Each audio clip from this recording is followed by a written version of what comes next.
Hey guys, it's Jan, Not a Real Farm. So we've got some things we got to be doing here in the greenhouse. A lot of the plants are starting to shut down.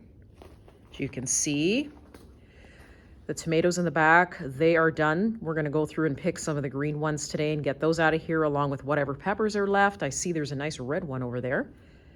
Guys, we even have huckleberries. You see that down there? Those are huckleberries.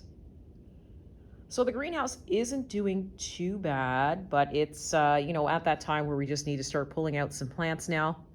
Even the apple trees here are starting to take on the fall colors and drop their leaves.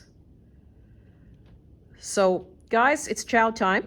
I'm originally from Nova Scotia, so we wait until late fall to make chow.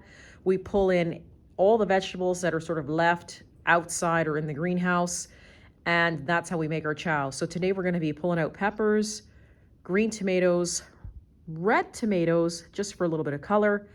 And we're going to be using either white or red onions. I haven't decided yet. We usually add a little bit of color so that we go down there at Christmas time and you see your relish all full of color there. It actually makes you feel happy. It's funny how food does that. But you can see here too, guys, I've got calendula still growing. We've got to pick some of our basil, and we've just got a whole whack of things we got to do in here. But first, we're going to get to the chow, and we're just always going to pick the green tomatoes first. And we're going to take in the red peppers, and we're going to basically grind those down and get them ready and let them set overnight. Chow is a 2-day process. There's no right or wrong way to do chow. Chow is a personal thing. It depends on what you want to put in it. Some people just use whatever they've got out of their greenhouse or outside. Some people just use whatever they've got in the refrigerator. There is no wrong method to doing it. So let's get started and see what we can pick for green tomatoes. We might not even have any. It looks like all of them are ripe. Let's see what we got.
All right, guys, so here is our bounty for the day.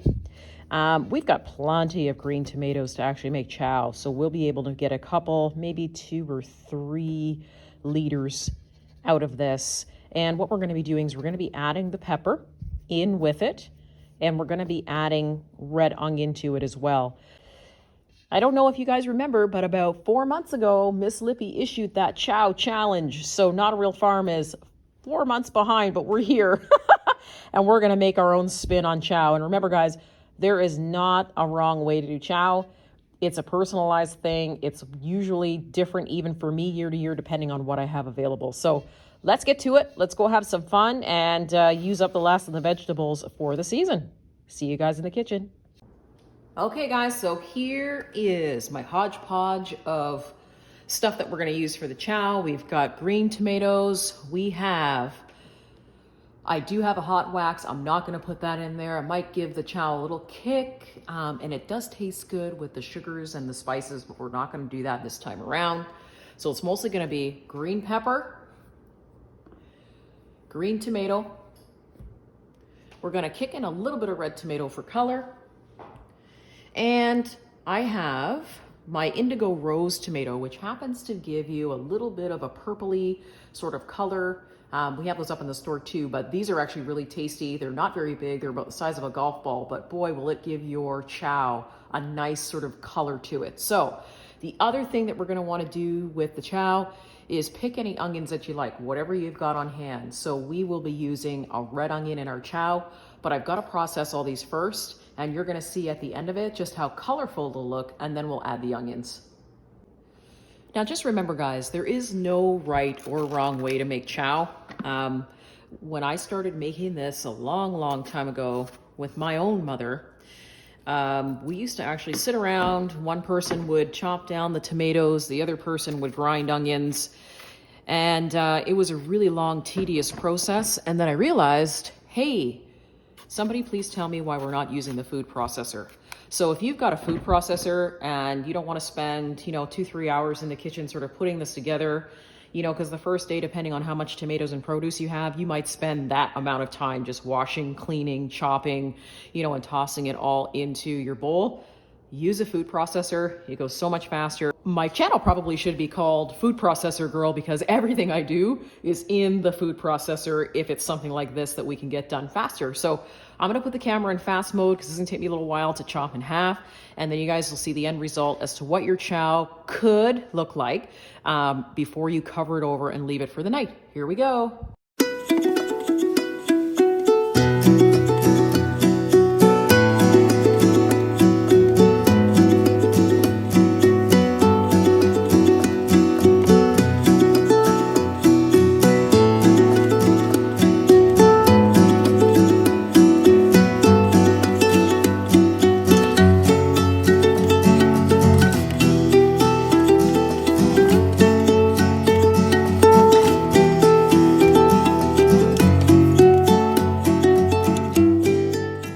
Okay guys, and so the final step after you're done, when you're done all of the grinding for all the vegetables that you've put in, what I normally do is I put in about 4 red onions. I slice them in half, we put them in the food processor. This is gonna give it a nice bite along with the sugar you're gonna put in it later, but it's gonna give it sort of a, not only a bite, but a really awesome flavor as it sits for the next couple of months in your pantry. All those nice flavors with the onion and the tomato and the pepper are going to meld together and give you that awesome taste. So we're gonna food process this. We're gonna dump it in our bowl. Whew, the onions are so strong right now in the kitchen. It smells amazing, but this is my favorite part. So we're all done all the blending. And then you're gonna dump these wonderful red onions. You can use white onions too, but we prefer to use red. I'm gonna take this out of here. You're gonna dump all that nice red onion on top of everything. Kind of almost like you're making a salsa. Now remember, we did 4 red onions. You will not regret the red onions. If you're not a red onion fan, then that's okay, we are. But trust me when I say you will not regret the red onions. Okay, and now what you can do, guys, is you see all these wonderful colors. We can just mix it all in. Oh my goodness, it smells awesome. Your entire kitchen will smell amazing. So you can see just how much, I mean, this is a very big bowl of chow that we've got here. So when I was talking to you earlier about colors and being able to can this and let this sit for the next few months in your cupboard, I just want you to take a look at the amazing colors, if you can see them, if I can get it up close enough without dripping it everywhere. You've got your greens, your reds, you've got some purple in there. And if you can find even some purple tomato, that even makes it look more interesting as well. But you can see the different colors in here. It's amazing. All right, so let's move on to our next step. Okay, so I'm just giving my station a quick wipe down because this can actually be fairly messy. Give your station a nice wipe down.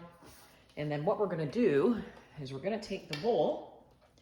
And what you're gonna wanna do is you're gonna wanna take salt, and you're gonna sprinkle a fair amount of salt over this because the goal at the end of the day is to take out as much water, and you can see this is very watery. You're gonna take out as much water as possible out of anything that you're using. Some people use cucumbers, and that's good too, but you wanna take out as much water as possible. So you're going to be sprinkling this entire top in salt.